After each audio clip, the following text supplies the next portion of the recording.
Is there anything that you've incorporated or you suggest or suggest we even study or look into for follow up on pedal? Whether it's MRI or anything else. The MRIs and stuff, I feel that's hard to get in the first place for most of these patients. It's a nightmare. Totally. I think number one, seeing them, touching them, seeing the wound, checking for tones, pulses. Hopefully you've improved perfusion where you can at least get some tones now. That's very critical.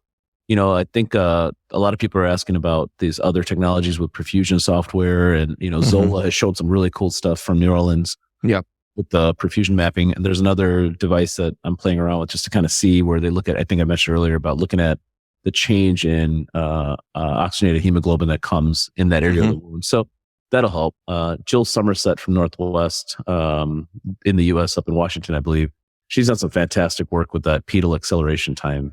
It's very interesting. We don't use that, but it's something really interesting to see how that plays out. I don't know if you've I haven't either, but I definitely it's pretty exciting stuff, and hands up to Jill for doing all that. I think it makes sense. It makes sense, right? You're actually, it's basically a waveform, a distal waveform, and again, like I'm saying, I don't even get waveforms in the foot from my text, but it makes sense, and I think it's a great thing to add to practice.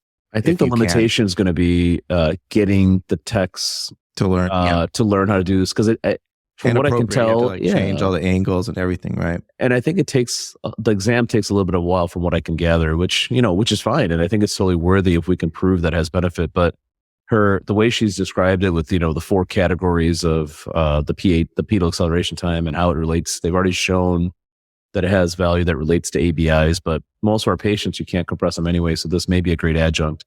The other thing I'll say is I try to get toe pressures in any patients that still have toes, because we know that the ABIs really don't mean much. So I think toe pressures are critical if they still have toes, which is unfortunate. It's unfortunate that some patients don't have, that you're dealing with may not have toes, but if they have a toe, get a toe pressure, because that's going to be at least something better that you can rely on. I mean, toe pressures, pad. I mean, we talked about pad imaging actually with Jill and Dr. Constantino.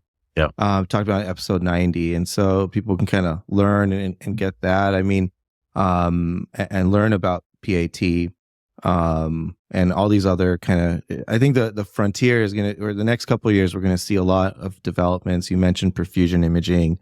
But I love how the first thing you replied to me when I asked you, how do you follow up? You said, feel and touch the patient. I mean, we all think, imaging as IRs and radiologists, we think that too, but it's so important. These are clinical patients, right? So you are seeing your wound. You are seeing how the wound is changing and evolving after your intervention, and that is the most important. I think we've all been there. We in everything that we do in the interventional space, imaging is great, but how the patient's doing is paramount, right? In every type of intervention that we take, you do a lot of neuro stuff.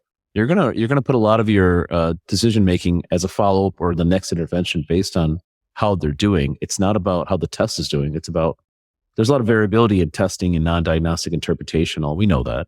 So I think seeing the patient, feeling them, see how they're feeling, seeing the wound, talking to your wound care podiatrist, surgeon, whoever's doing it, weekly. That's going to be critical. And the family members, I can't stress that enough to our trainees.